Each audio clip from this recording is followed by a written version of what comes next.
All right, mental blocks, they can drive you crazy, right? One day you can do a skill, the next day all of a sudden you can't. It's not that you just can't, it's that you feel like the brakes are put on, right? You're going to go do your back handspring on high beam and all of a sudden it's like, you can't do it, you can't do it. Something is stopping you and it is such a strong feeling and it is so frustrating because you know that your body can do the skill, but for some reason, you just can't do it that day.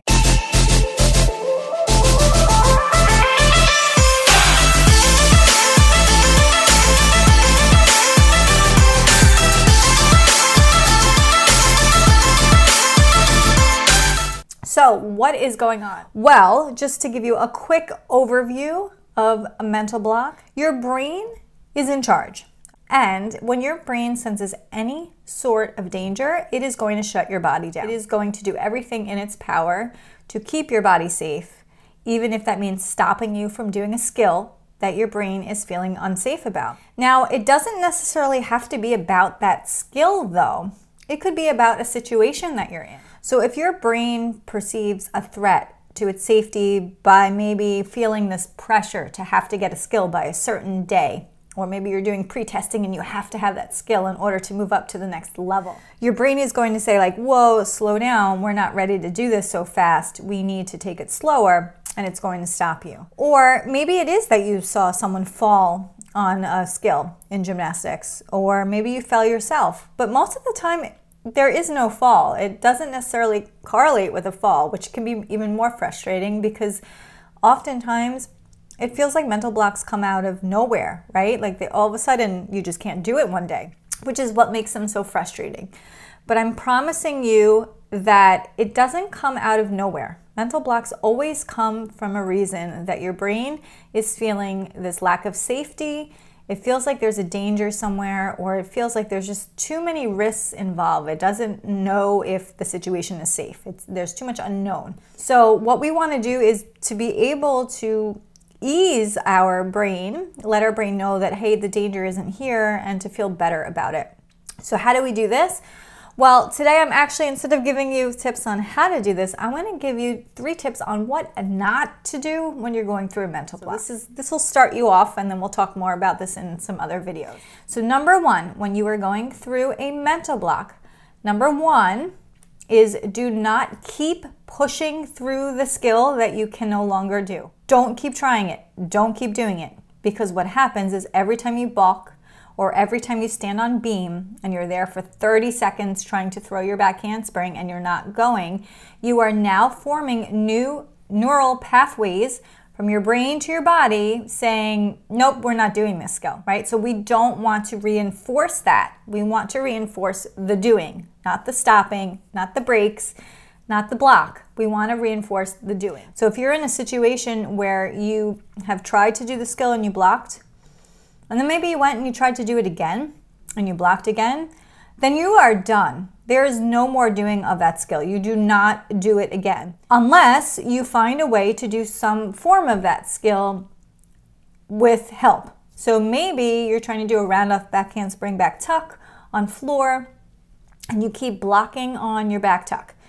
And instead of, keep trying it and doing pass after pass after pass where you do your back handspring and then you just rebound and then you stop, you're going to ask for a spot. You're going to try it with a spot. Most of the time, that'll help.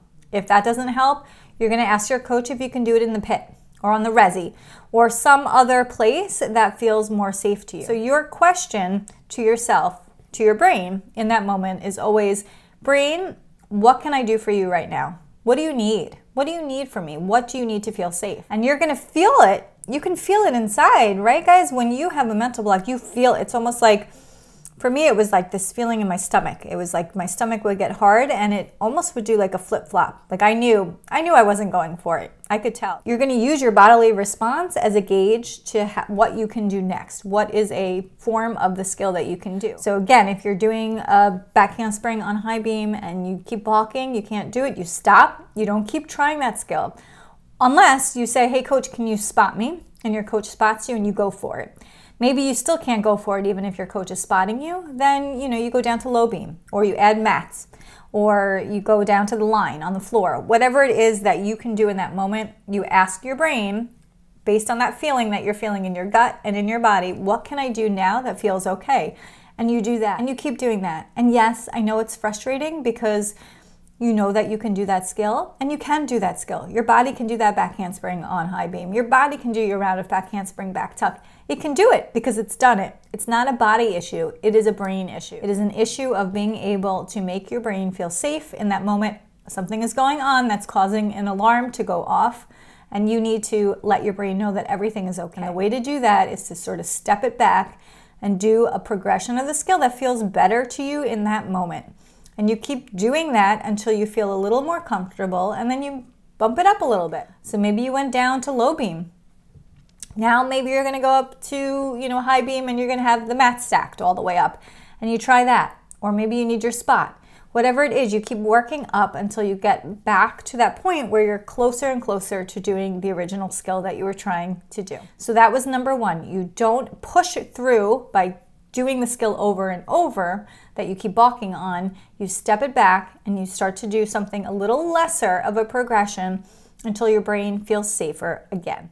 Number two, and this is a big one, is don't stay silent. Your coach needs to hear what is going on. And if you are not communicating that with him or her, then he or she will not understand that there is an issue there. And most likely your coach will do things that are not going to help you. Like, come on, you've got to do it or you can't leave, or you can't go to the next event unless you throw that skill. Is that going to help you when you're having a block? No, it's not. But if your coach doesn't understand that something is going on, then he or she is not going to be able to help you. And I don't want you to necessarily wait until you are like at a full block before saying anything. Typically before you get to that point where you all of a sudden can't do the skill, something has been feeling a little off. So maybe you went to go, do your souk on vault, and maybe your steps felt off, and you did it and you landed it, but like it just felt off. Something felt wrong. You need to let your coaches know in that moment, like, hey coach, I just did this, but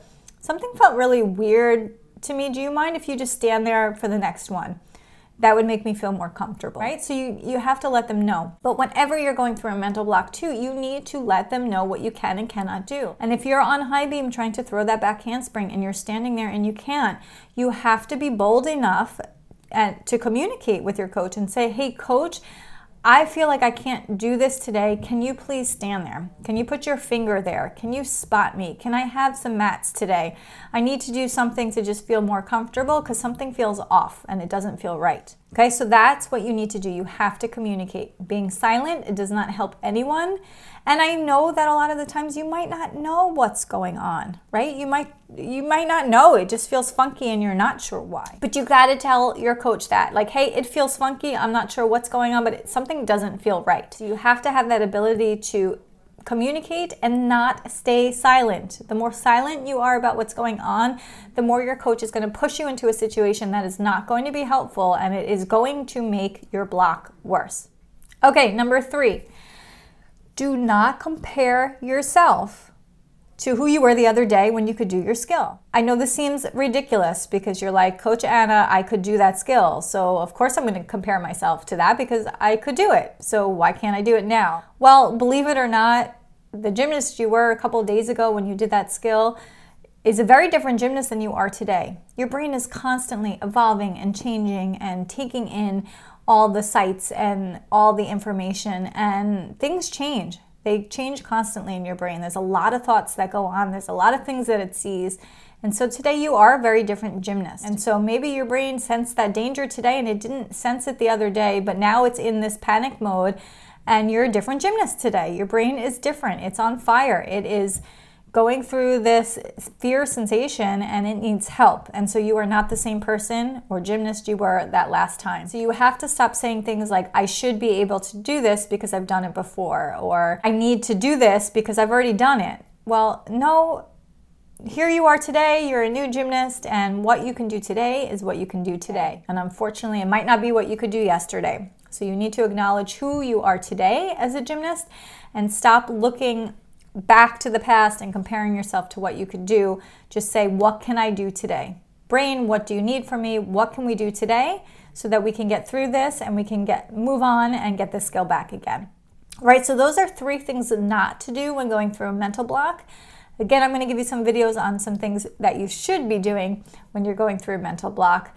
Hopefully this helped, but these are 3 of the main ones that I see a lot of gymnasts do. Just pushing through that skill and saying like, I can do this, I can do this, I can do this, but then you're balking over and over and you're creating those new neural pathways that are not helping you, they're hurting you. Or then staying silent and going through this mental block and not communicating anything to your coach or your parents, or just letting anyone know that things are feeling wonky, they're feeling off, something is wrong, and just staying silent and not saying anything. And I know this can be hard because most of the time you don't know what's going on and you don't know why, but you need to communicate that to your coach. I don't know what's going on, coach, but I know that something feels wrong and I'm feeling not safe today. Can you spot me? So you need to have the courage to speak up and to talk to your coach and not stay silent when things are off.